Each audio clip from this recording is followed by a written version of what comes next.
What's up sa inyo mga pare ko? At kumusta kayong lahat? At sobrang tagal nating nawala, di ba? And ngayon nga pala gusto ko sa inyo ipakilala si Speedy, ang Kia Pride CD5 ko.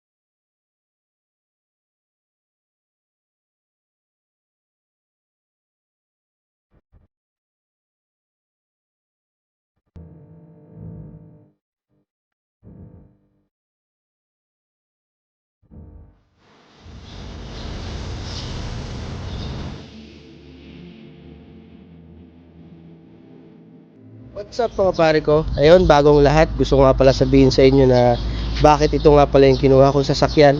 So, isa lang ang masasabi ko, dream car ko talaga to since high school ako.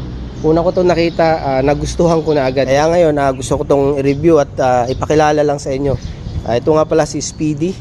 Yan. Yan yung exterior natin. Medyo makinis pa naman si Speedy mga pare ko. Yan, tolerable naman yung kinis niya. Tsaka maganda pa yung paint. Yan. Ayan o, latang-lata naman, latag pa lahat. Tuwid na tuwid pa. Yan. Nakakatuwa lang dahil nakuha natin to ng asin, talagang maganda pa yung paint niya. Makinis pa ng konti. Huwag ka lang masyadong maselan. Syempre sabi nga, i-reduce mo yung expectation mo pagdating sa mga 90s car. Yan. Sunod naman natin ngayon yung loob. Papakita ako sa inyo. Right, yan. Ayan nga pala mga pare ko, marami na rin akong mga napalitan dito sa loob, and makina, ilalim.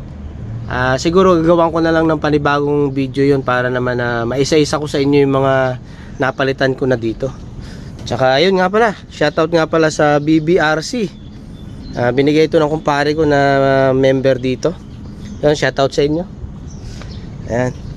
Ayan, naka leather seats siya. Ayan. Maganda yung seat cover niya, leather. Pero syempre hindi naman siya kagaya talaga sa mga modelo ngayon na sobrang ang ganda talaga ng interior. Syempre 90s car yan eh. Yan. Tignan niyo yung dashboard, sobrang nostalgic, 'di ba? Yan. And yun, pinalitan ko na nga rin pa to. Basta isa-isahin ko sa inyo yung mga napalitan ko dito. Yan. So dito tayo sa likod.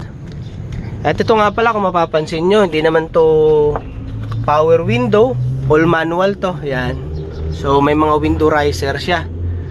Ito, tinanggal ko talaga yung window riser dito kasi may anak akong maliit na dalawa. And ang kukulit, binubuksan to, kaya tinanggalan ko siya ng window riser. Ayan, kung mapapansin nyo, wala rin dito sa kabila. Ang may window riser lang, driver side tsaka yung passenger side. Yan lang yung meron. Kasi syempre safety first tayo para sa mga anak. Right. So dito tayo sa likuran.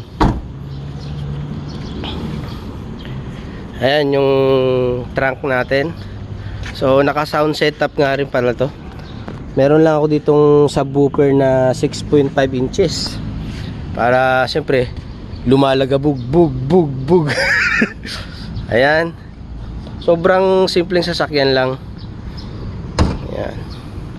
Dito tayo sa driver side. Ayan. Anong meron tayo dito? Meron lang tayo ditong RPM gauge kasi 1994 model to. Wala tong RPM gauge. So alam ko yata sa 1990s, 1998 pataas na model ang merong RPM gauge. Yun. Tsaka itong nakakatuwang cassette tape player natin, itong stereo. Basta iba-vlog natin yung mga naikabit dito. And doon naman tayo sa may makina. Papasilip ko naman sa inyo.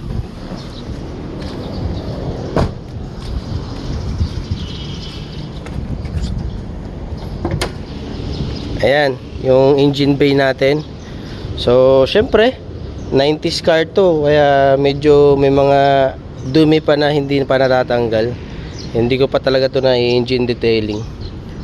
So, ang displacement nga pala nito ay 1.1 cc. Yan, sobrang liit lang na makina. At ito nga pala yung mags and tire natin, mga pare ko. Yan, roll eye siya na 13S na may sukat na 165, 65, 13. So ayan lang mga pare ko. Sobrang simpleng sasakyan lang na walang check-check boreche, kung ano-ano. All manual lang talaga siya. 5 speed, 1.1 yung makina niya. Sobrang tipid sa gas. So ayun lang mga pare ko ang may bibigay ko sa inyong details ngayon.